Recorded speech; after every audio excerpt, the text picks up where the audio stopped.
A gente muda de assunto agora e fala sobre o PL das fake news. O plenário da Câmara dos Deputados deve votar o texto na próxima terça-feira. A repórter Letícia Miyamoto tem informações. O último texto do projeto de lei das fake news, entregue pelo relator Orlando Silva, inclui a retirada de um dos pontos mais criticados pelas empresas e pelos opositores: a criação de uma agência fiscalizadora sobre a atuação das plataformas. Entre a eliminação do órgão, que seria responsável por abrir protocolos de segurança para atuar quando houvesse risco a direitos fundamentais se as plataformas descumprissem qualquer obrigação, nos destaques apresentados na versão atual, também há a retirada do termo discriminação e da obrigação do Estado de promover campanhas contra a desinformação a fim de combater o discurso de ódio.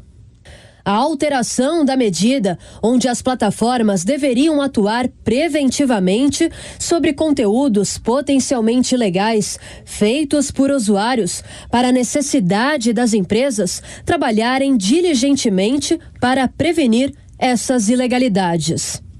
E também a previsão de responsabilidade solidária das plataformas com usuários por conteúdos distribuídos por meio de publicidade. Para o advogado especialista em direito digital, Luiz Augusto Durso, com a eliminação da entidade fiscalizadora, os usuários estão sujeitos a terem mais liberdade nas redes sociais. O principal ponto de alteração foi o relator Orlando Silva voltar atrás sobre o Conselho de Fiscalização das Redes Sociais. Muito se debateu sobre qual seria a atividade desse conselho e se ele seria um conselho de possível censura.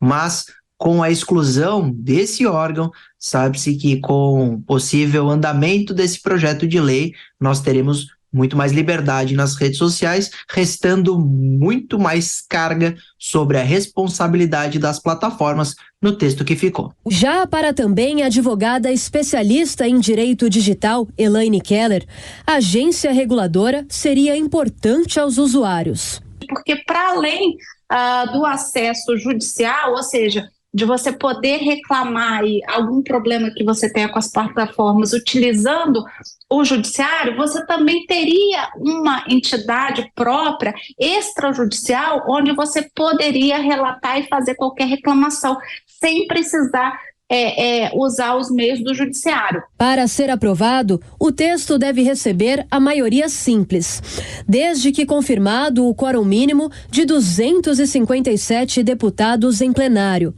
A aprovação ocorre a partir da metade mais um dos votos dos parlamentares que registrarem presença na sessão de terça-feira. E, em seguida, retorna para análise do Senado, uma vez que sofreu alterações. E para você, Carlo Cauti, é mesmo uma ameaça à liberdade de expressão? Como afirmam os deputados de oposição ao governo Lula, como se queixam até as próprias empresas, as big techs, as empresas que gerenciam as redes sociais? O texto ameaça a liberdade de expressão, Carlo?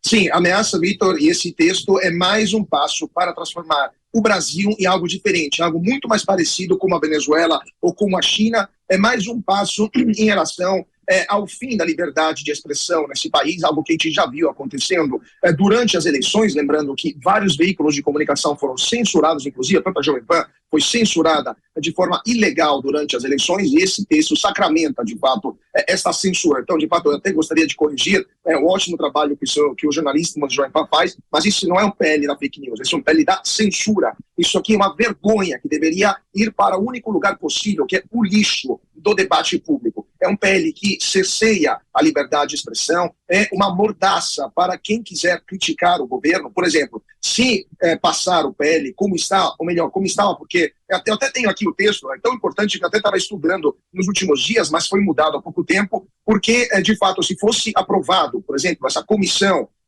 governamental para decidir o que é verdade, o que não é verdade, quem quer que seja, até um cidadão comum, que lembrasse, por exemplo, os casos do Mensalão ou do Petrolão, que envolveram o Partido dos Trabalhadores durante os governos Lula e Dilma, poderia ter esse conteúdo removido de forma arbitrária de suas redes sociais E, por sinal, teria até a proposta feita pelo próprio ministro Alexandre de Moraes com o presidente do TSE, sem sequer avisar a pessoa que esse conteúdo foi removido. Então, isso tem, em bom português, só uma definição: censura da forma mais brutal. As redes sociais são, de fato, um novo ambiente que apresenta também vários problemas. Ninguém está ligando aqui que existem vários problemas nas redes sociais, e existe também um certo abuso de posição dominante de alguns grupos, como, por exemplo, o Meta, né, que controla o Facebook, ou a Alphabet, que controla o Google. Existe também um certo comportamento ambíguo por parte desses gigantes, dessas big techs, né?